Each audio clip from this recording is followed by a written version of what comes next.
Well, so the question on the table obviously deals with two things. One, God, and two, belief in God. And I don't think we can completely separate those.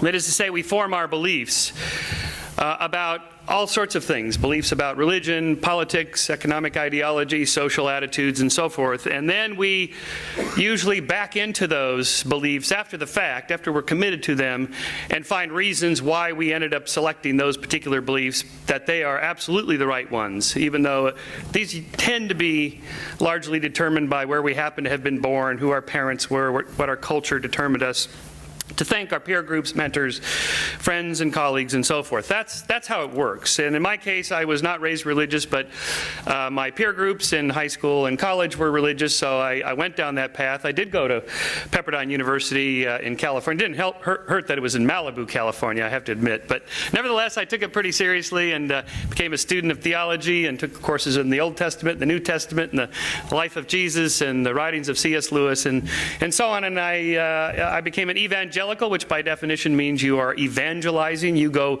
door to door, sort of an Amway with Bibles. But we did take that pretty seriously. And then later, when I became sort of a militant atheist, and I went around to those same doors and knocked on the doors that, I take it back, I was, wrong.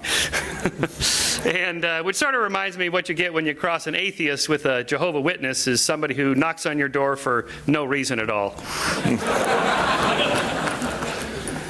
Now, look, I can't possibly cover all of the arguments for and against God's existence in 20 minutes. To that extent, I feel a little bit like I have to take the posture of Henry VIII when he told his wives, "I won't keep you long."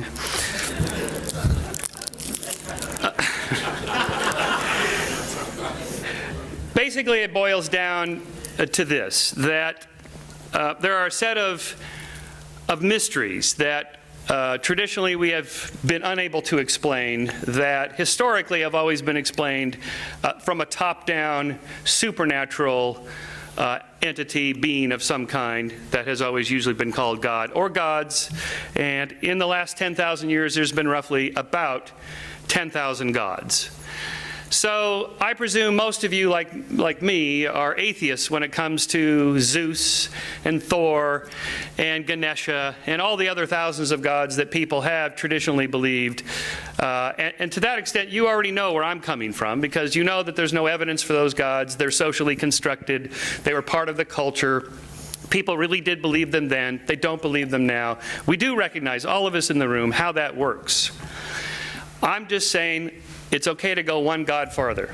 It's the same principle at work in the culture you happen to have been born in, how you were raised, the particular sets of arguments that are used after you already make that belief commitment, and so forth. Nevertheless, of course, those arguments are still made after the fact. Let me clarify one thing: atheist, non-theist, agnostic, bright, whatever. The labels are problematic because it assumes that you already know what I'm talking about when I talk about this particular word. Atheism is just a lack of belief in a God. It isn't a thing to be. It isn't a position to take. It's not like a political position where we have 7 planks that we adhere to. It's just, I just don't believe in God. That's it.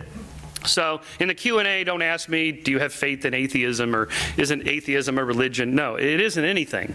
It's just a starting point. No, I don't believe. Now let's talk about what we do believe. And if you want, in the Q&A, we can go about other things that we do believe, human rights or civil liberties or whatever, but that's not religion, that's politics. And if we want to talk about a particular religion, did Jesus rise from the dead, was he resurrected, and so on, that's irrelevant to the question at hand tonight. Is there a God? There may be a God, and the Christian God is not the right God. There may be some other God, or maybe the Christian religion is the wrong one, but it's the right God. There's all those possibilities. That's also irrelevant. We just want to know, is there a creator of some kind? The arguments used boil down to really two general things that Immanuel Kant identified in the 18th century. That is, the starry heavens above and the moral law within. That's really what it boils down to. How do you guys, scientists, non-theists, secularists, whatever, explain the starry heavens above and the moral law within? In modern jargon, it's something like, where'd the universe come from? Well, the Big Bang. Yeah, okay, but what banged the Big Bang? How did that get started? What was there before the Big Bang, and so on? Or how is it that the configuration of the laws of nature are in such a way that here we are. That is, atoms are structured in a certain way that give rise to molecules and biochemistry and life and so forth. Here we are. And then where does morality come from? Why would anybody be good without God? And then how does God act in the world? That is, it appears maybe there's miracles or unexplained mysteries that scientists can't explain, and that's how God works in the world. So let's go through these real quickly. The problem with saying, well, there has to be a cause to the universe that does not need a cause. Why can't there be, and that therefore is God, that's an ancient argument, but why does there have to be some sort of entity that causes the universe? Why can't it be a non-entity? Maybe there's some other universe that causes universes. And of course the theist would say, yeah, but those universes had to be created by some non-universe type creator. And that gets us into an infinite regress, and that can go nowhere. Those are the kinds of philosophical questions, I think, that are best resolved over adult beverages late at night. Because ultimately, I think our brains are too restricted, too limited in our capacity to solve those kinds of problems. So to me, a scientist, it doesn't offer anything to say God did it. Why not just say Zeus did it? It's a non-answer. That is, as soon as you step out of the realm of the natural and say, well, I think a supernatural entity did it, the word supernatural, it's just a word. It's just a linguistic placeholder for I don't know, or I can't explain it, or it's an unsolved mystery. We'll say it was a supernatural event. To use a slightly different subject, less controversial for tonight, the paranormal. It's another subject that we deal with at Skeptic Magazine, skeptic.com, the paranormal, ESP, psychic power, I'm reading your minds, and so on. And so let's say that it turns out, I don't believe that, by the way, but let's say it turned out that people really can read each other's minds.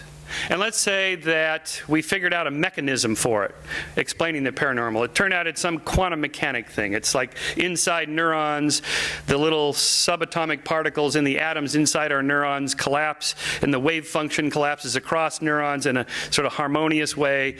And there's this spooky action at a distance that we know does happen in quantum mechanics experiments, and somehow it leaves my skull and influences the neurons in your skull, and I can read your thoughts and you could read my thoughts. And now we know what the mechanism is. Let's say that turns out to be true. That's an actual theory, by the way. I'm not just making that up. Some stuff I just make up, but that one is actual real. That would no longer be the paranormal, right? It would just be physics, psychophysics or something. It would be a branch of psychology, a branch of neuroscience, a branch of quantum mechanics or physics or something like that. So the word paranormal is just a linguistic placeholder, much like when cosmologists and astronomers talk about dark energy and dark matter. They don't mean that as an explanation. It isn't an explanation. It isn't an answer at all. It's a linguistic placeholder that says, we're not sure what's causing the galaxies to hold together the way that they do. There's not enough stuff that we can see and measure at the moment to explain it. Therefore, there's something else. We'll just call it dark energy for now. The problem I have with theism is that that would be the answer for the theist. Oh, it's a dark energy, or God did it, or something like that. As if that's an answer. It's not an answer. It's a non-answer. It's a showstopper. It's a conversation stopper. If you're doing science and reason and logic and so on, we have to keep pushing further and deeper. What caused that? So that's the problem with offering something like a supernatural explanation. How do we explain the origins of the universe? God did it. That's not an answer. It doesn't answer anything.